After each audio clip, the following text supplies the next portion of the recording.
Welcome into OutKick The Show. I am your fearless leader, Clay Travis. I hope all of you are having a fantastic Thursday. I bet that a lot of you are either already on vacation or you are about to leave for vacation because tomorrow is the beginning of what for many people will be a 4-day weekend.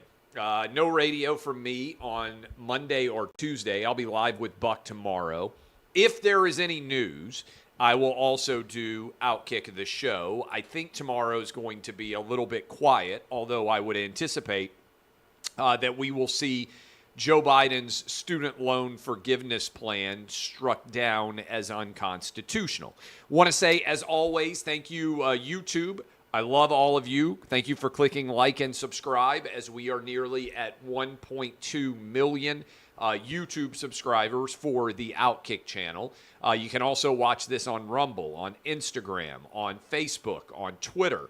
So many different ways. The audio version of this podcast goes up as well. So many different ways that you can listen or watch on audio or video. We appreciate all the ways that you guys are consuming this show right now. Okay, let's start with affirmative action. Struck down 6-3 by the Supreme Court, majority opinion. I think it's the right call, okay? And there's a couple of data points that I want to hit you with so that you can kind of conceptualize how crazy this is. And also, we can talk about what the likelihood is in terms of how this is actually going to impact things going forward. But let's start here. 6-3 decision. I shared a couple of stats with you. I want to make sure I hit it. By the way, do you believe race should be considered in college admissions? 96% of you voting in my poll said no. I'm going to get to this as well. Do you believe that parents or grandparents attending a college or university should be considered as a benefit to a child or grandchild's application? 76% of you said no there. I agree with you on this. Okay, I'm reading from Greg Price. The amount of impact that race had on admissions at Harvard is pretty extraordinary. It acted as a net minus 120 impact on the SAT scores of Asian students. And a lot of people are overlooking this because many in the media want to focus on this. The most discriminated against people at college and university admission based on race are Asian. They aren't white. Asian people are actually the most discriminated against when it comes to college and university admissions because, as a group, Asians produce the highest SAT and ACT scores, such that Harvard and other elite institutions are discriminating against Asian applicants and admitting less of them than they otherwise would. If you are Hispanic or you are black, you are getting a substantial benefit in terms of your admission chances. And here is an example of this. A black student in the 40th percentile of the Harvard Academic Index, that is really far down on the application index, is more likely to get in than an Asian student in the 100th percentile. Think about that for a minute. 100th percentile Asian student discriminated against in favor of a black student in the 40th percentile. And this is what I mentioned earlier. Asian people are actually the biggest losers in terms of affirmative action having been legal. Black students in the 50th percentile more likely to get in than white students at the very top. So most people are not going to focus on the Asian angle here because Asian people actually outperform white people. And if you are going to argue that the United States is an awful racist place, it's really difficult to do so when Asian men and women are the highest earning ethnic group in the entire country, right? And so Americans overwhelmingly reject the idea of using race in college admissions. Right now, 74% of them say it's wrong, okay? Including 60% of Democrats. 60% of Democrats say race is wrong in college admissions. 75% of independents, and 88% of Republicans. Okay? So, overwhelming majorities of Republicans, Democrats, and independents, and Americans as a whole reject this, including, and they don't talk about this very much in the media, the state of California, which everyone thinks of as this liberal bastion. In 2022, the state of California overwhelmingly rejected the use of race in college and university admissions. So California, which is not a Donald Trump strong suit, right, overwhelmingly rejected an amendment to the state constitution that would have returned race as a metric to be used in admissions in California universities. So I think this was the right decision. The vast majority of Americans believe this was the right decision. Now, I want to talk about it a little bit more. I also think that the use of legacy admissions, that is, people whose parents or grandparents were graduates of a university, I don't think that should be a benefit either. And I say that, look, I've got a undergrad degree from George Washington University. They gave me a scholarship, academic scholarship. I got 2 degrees from Vanderbilt University, graduate degrees. I've got a wife, graduated from the University of Michigan. She also has 2 graduate degrees from Vanderbilt University. So in theory, my 3 boys, my sons, 15, 12, and 8, would benefit as when they are applying, if they do, to the University of Michigan, to George Washington University, or to Vanderbilt University, based on having parents who are alums of those institutions. I don't think that should exist. I don't think that legacy admissions should exist in universities. I agree with the 76% of you who voted no in my poll, okay? I did not benefit from legacy admissions. I believe in the meritocracy. My parents were the first 2 people in my family to go to college. They went to Middle Tennessee State University, which is in Murfreesboro, Tennessee, here in my home state. They both attended that school and graduated from it. I didn't apply to MTSU. I suppose there may have been some sort of legacy admissions benefit that I would get there. But I don't think that my kids should be judged based on where I went to school, positive or negative. I think that legacy admissions, by and large, shouldn't exist. Now, I understand why a university would, if somebody has given tens of millions of dollars, hundreds of millions of dollars to a university, I understand why they would admit those kids, right? And I think there is a level, I say I'm against legacy admissions, I think there is a level of donor where I would say you should admit them, right? Like, let's say that I ended up worth $1 billion, okay? Not going to happen, but let's say I did. If I left my $1 billion to, let's say, Vanderbilt University, I think that all of my kids and grandkids should get into Vanderbilt University. I would be super upset if I gave billions of dollars and my kids didn't get in. But just because I went, I don't think my kids should get in if they aren't qualified to get in, right? They shouldn't get a massive boost in legacy admissions. So that, to me, is consistent.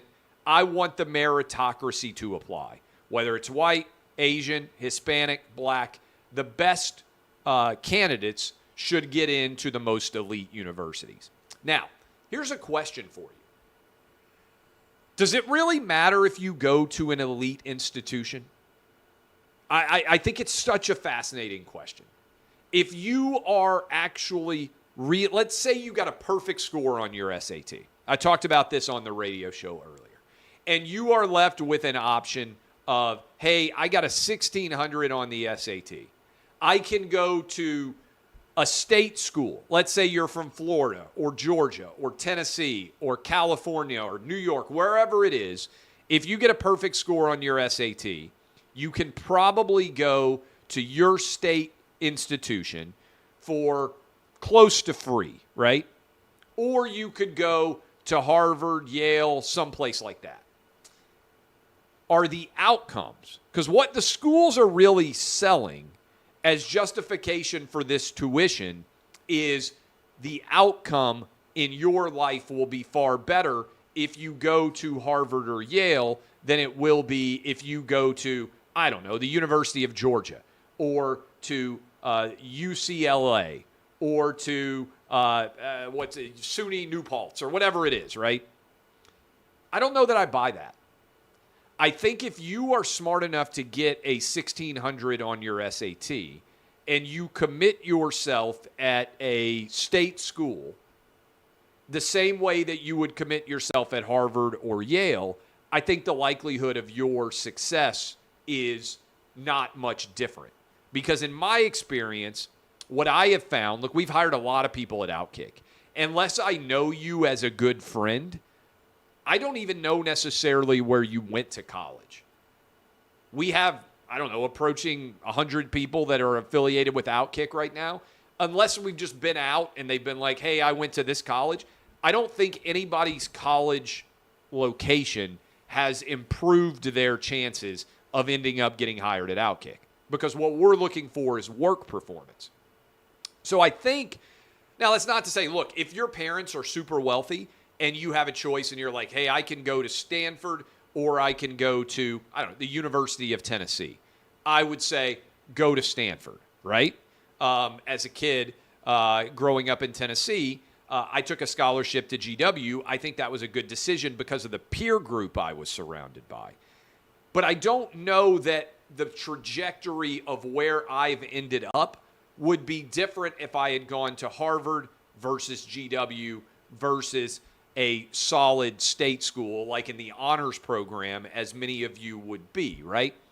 So I think that is a little bit of a fallacy. I will say that changes a bit when you go to grad school, because I think going to Vanderbilt University Law School was the best academic decision I made post-high school.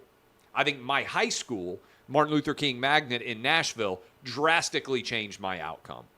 That is a magnet school, public school, compared to the zone school that I would have gone to. I just think I had to push myself so much harder 7th to 12th grade. I think it elevated my potential educational outcome in a substantial way. I'm not sure that GW did that. I think that Vanderbilt did.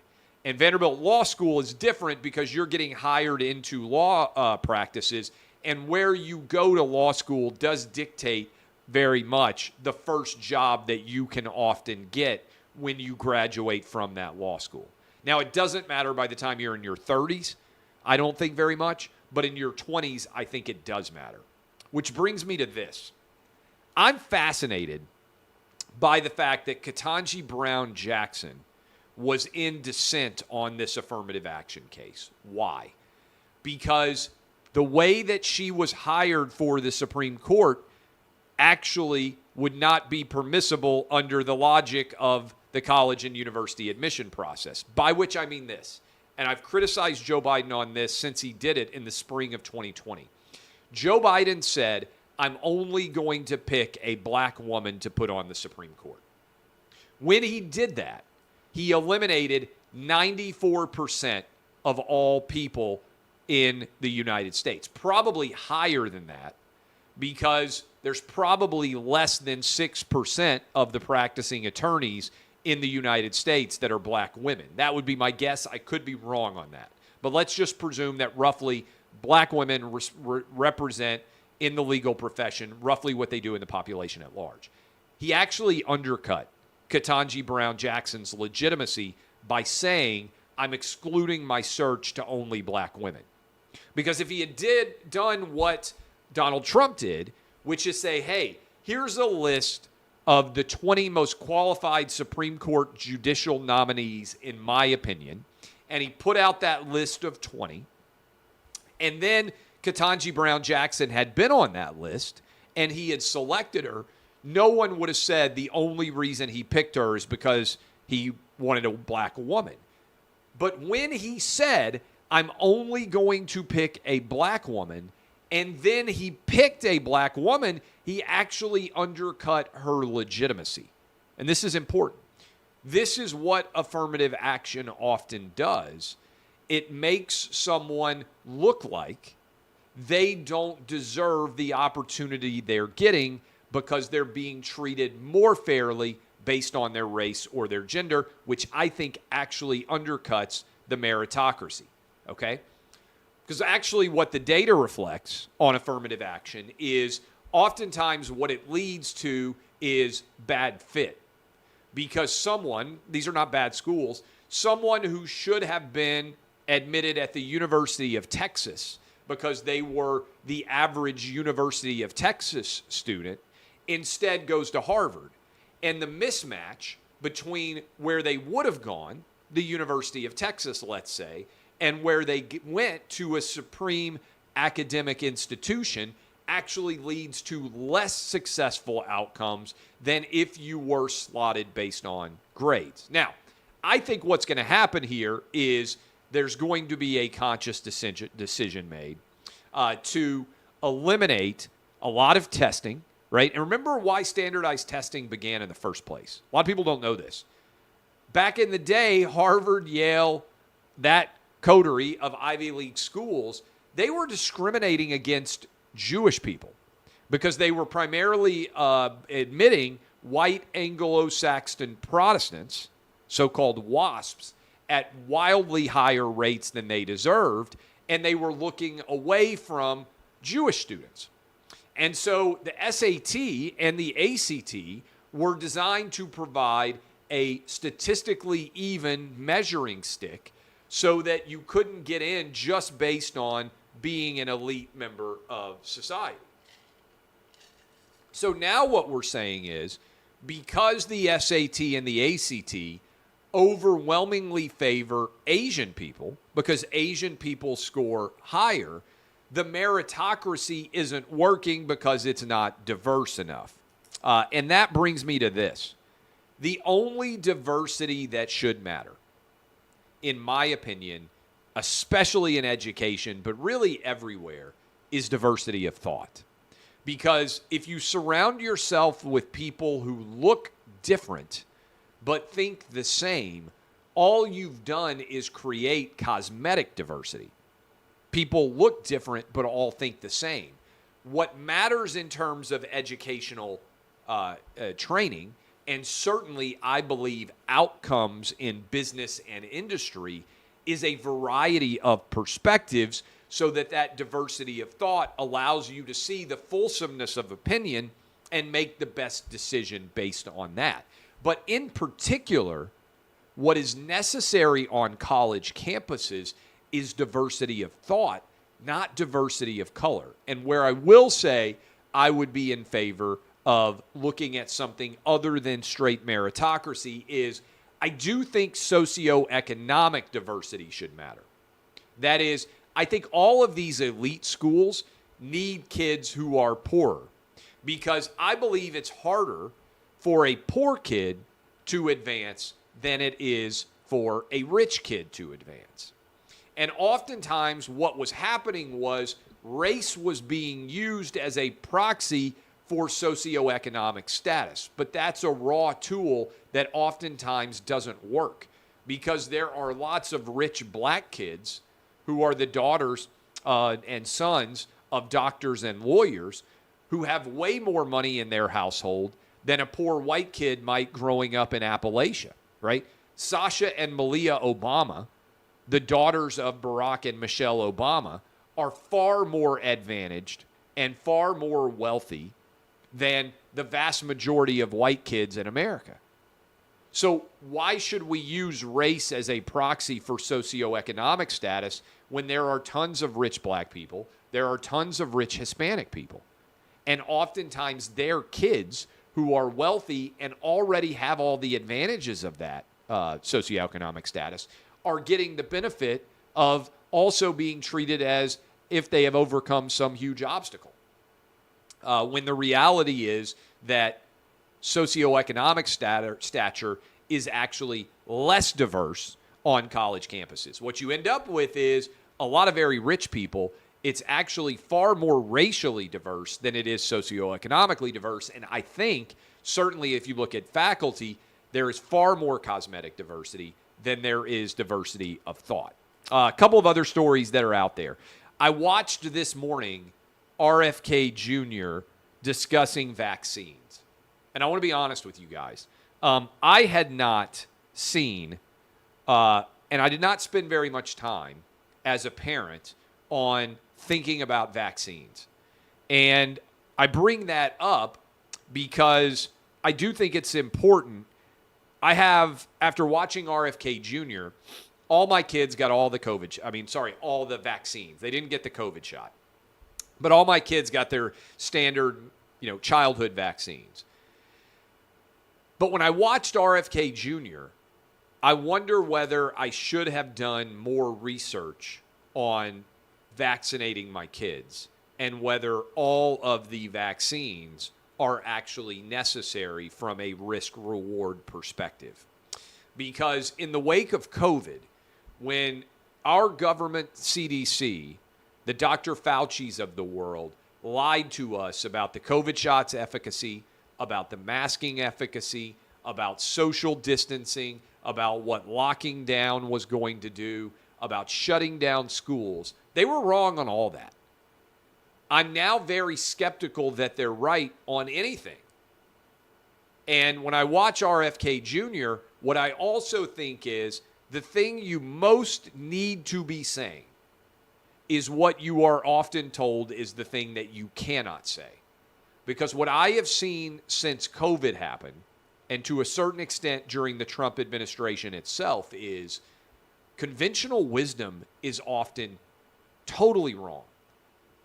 And an awful lot of people that are labeled wacko conspiracy theorists end up being almost 100% right. When I've seen that happen as often as I have, I start to wonder about many of the things that we are told that we are not allowed to question. Also, a part of me thinks that we are going to see RFK Jr., if Donald Trump is the nominee, as his vice presidential choice. A lot of you out there may be saying, whoa, this is crazy.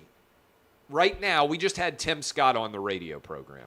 I would make right now Tim Scott the favorite to be Donald Trump, if he's the nominee for Republicans, to be Donald Trump's vice presidential pick. But in the second spot right now, I would put RFK Jr. And I think that would be a really fascinating ticket if Trump picked either of those guys, but in particular RFK Jr. And I'll just put it out there as an idea floating in the back of your mind of what a revolutionary choice that would mean and make, and also what it would do to the overall establishment at large as it pertains to RFK Jr. I like him.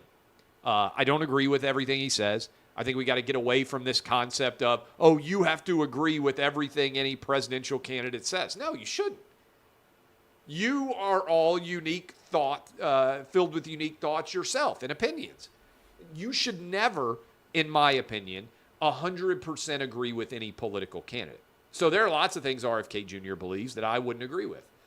But I think he's a compelling advocate, and I think he actually is very intelligent. And he wants to bring the United States back together again. He talks about how his father, Robert F. Kennedy Jr., had that appeal. And I would like to see that happen. I mean, my book that's coming out on August 8th is all about how do we get to 60% of people liking the president again, because I think that's how normalcy returns. And I'm a kid who grew up, 60% of people liked Reagan, 60% of people liked Bill Clinton. One reason the 80s and the 90s were so stable in general, I believe, is because most people in the 80s and 90s thought Reagan and Clinton, even though they were from different parties, were doing a pretty good job as president of the United States. Just file that away. I wonder about RFK Jr. potentially as the running mate of Donald Trump.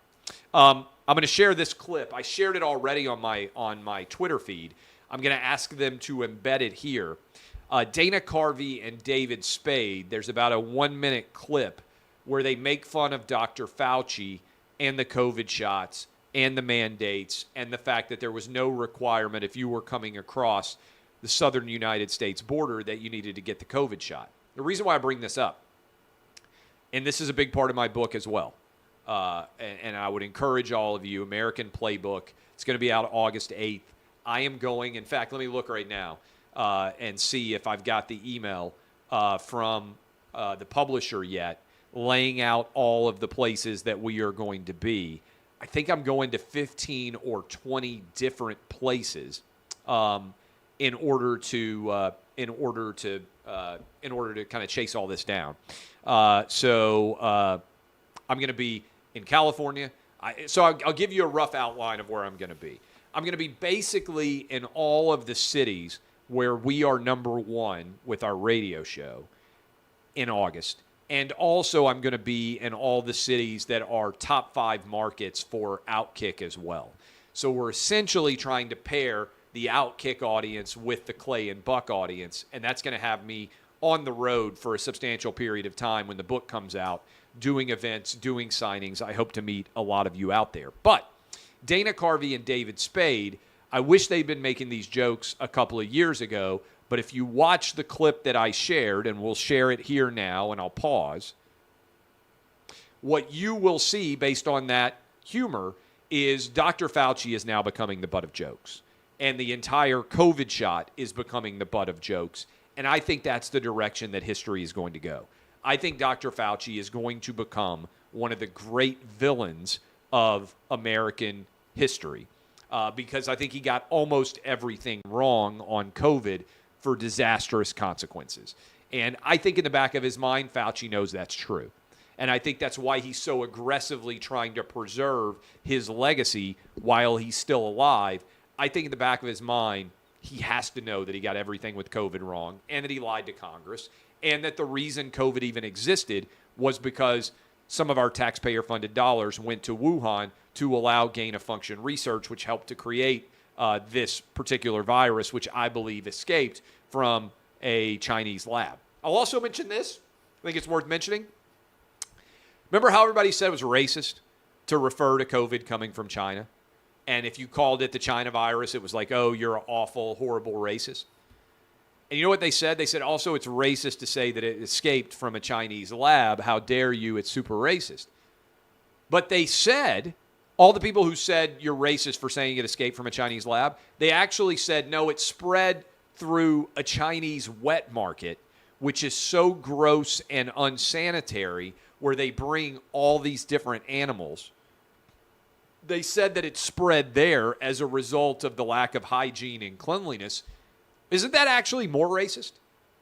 Isn't it actually more racist to argue that COVID emerged from a Chinese wet market, which was so disgusting and gross because Chinese people will eat basically anything? Isn't that actually more racist than saying, yeah, it was in this highly regulated lab and there were some security failures and the COVID virus emerged due to those security failures inside of this lab, and that's how it got out? Like, a lab leak actually seems far less racist than this Chinese wet market is so backwards and filled with such awful hygiene and disgusting habits that that's where COVID came from. Just worth thinking about. Even the argument of being racist, it seems to me, fails on its face. Finally, NFL gambling penalties. Nicolas Petit-Frere, which I believe is French for little brother, he is the one of the tackles for the Tennessee Titans. The NFL has put out new suspensions for gambling on games, and Petit-Frere, based on his statement, is saying that he didn't actually bet on the NFL, but he bet on other sports from the Titan facility. And they caught him, and he now has been suspended for 6 games. And this, to me, raises a bunch of interesting questions for all of you out there. I knew, and you probably did as well, and I'm far from a tech savant, but you know that some states allow sports gambling and some states do not, and therefore there is a geolocation targeting that, for instance, if I am in Tennessee and I cross into Alabama or Georgia, I can't bet on sports in those 2 states from my phone, right? So I'm in Tennessee. If I drive south to either Alabama or Georgia, it's not legal for me to bet on sports. So it makes sense that there would be a geofence, and that when you cross from one state to another, sports gambling is not allowed because Alabama and Georgia, for instance, have not voted to allow it. Understood. I didn't know that the sports gambling companies had the ability to geo-target to such an extent that they knew where exactly you placed the bet from in your state. I don't know if it's everywhere. Like, I have a Wi-Fi network in my house. Is the FanDuel and DraftKings, I got a bunch of these different apps on my phone. Can they tell where exactly I am placing a bet from anywhere in the vicinity of the city of Nashville? So if I'm out to a restaurant and I see that a game's about to start or it's halftime and I want to place a bet, can they tell to the literal location where I'm placing a bet? Or was this specific alone to NFL franchises and maybe college schools, whatever? Also, do the players know the degree to which they are being tracked and who provides the information to the leagues? It's all very fascinating to me, right? So let's say you are Nicholas Petit-Frere. And I don't know what he gambled on, but let's say you're in the Titans facility and it's off season and you are getting rehab on, your knee. And so you go in to get rehab treatment on your knee. And while you're sitting there and they're working on your knee, you have your phone in your hand, as most people would, and you scroll through and you're like, oh, man, the Braves are playing against the Miami Marlins. Man, I love the Braves. They've got Spencer Strider on the mound. They're on a roll. They're going to beat the Miami Marlins. Let me place my $50 bet on the Miami Marlins. And he does that, and that originates from the Tennessee Titan facility. Does the gambling company, this has to be the way it works.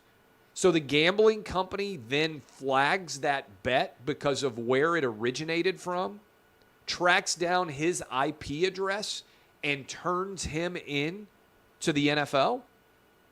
Because remember, what they're saying is he's getting suspended because of where he placed the bet. It'd be different if he bet on an NFL game, right? That's a no-no. Everybody kind of understands that. But it was just of where he placed the bet that is getting him suspended 6 games, not that he placed the bet. So what if he had been in the parking lot? What if he had been at a gas station by the Titans facility? Why does where he places the bet dictate the suspension? And bigger question, who notifies that this is going on? And do players consent to this? I wouldn't want my team finding out about every bet that I place. Now, look, some of you can say, well, they just shouldn't bet at all. Okay, I understand that. Certainly hypocritical for the NFL to be taking billions of dollars in these sports gambling companies. Some of the NFL owners having investment stakes in these gambling companies. They send out emails all the time. I'm a Titans season ticket holder. They send out emails encouraging me to gamble, okay? All of this adds up, and it starts to raise, I think, some really difficult and interesting questions about privacy, about who is monitoring all of the NFL players, about how they're being turned in, and about the cost associated with this. 6-game suspension is a lot of money relative to what's being bet. I just think that sports gambling is a big mess for these leagues, and the way that they're implementing these rules is also, frankly, a little bit scary, and I think all sorts of legal complexities are associated with it. I haven't heard very many people asking about it. But just think about that. If you were a player, and again, I'm just making up a hypothetical scenario, you're in the facility, you decide to bet on a random baseball game, you're getting your knee worked on. Does it seem like you should get suspended for 6 games because you placed a wager that would be legal anywhere else in the entirety of your state, but you happen to be on the Wi-Fi network at the team facility, and so you got suspended for 6 games and gave up nearly half of your salary after you got narked on by a sports gambling company? Probably. That doesn't feel right to me. And I bet it doesn't feel right to a lot of you as well. And I bet it doesn't feel right to a lot of NFL players and athletes in general. Just something to think about. I love all of you. DBAP unless you need to SBAP. Maybe I'll be live tomorrow if there's news.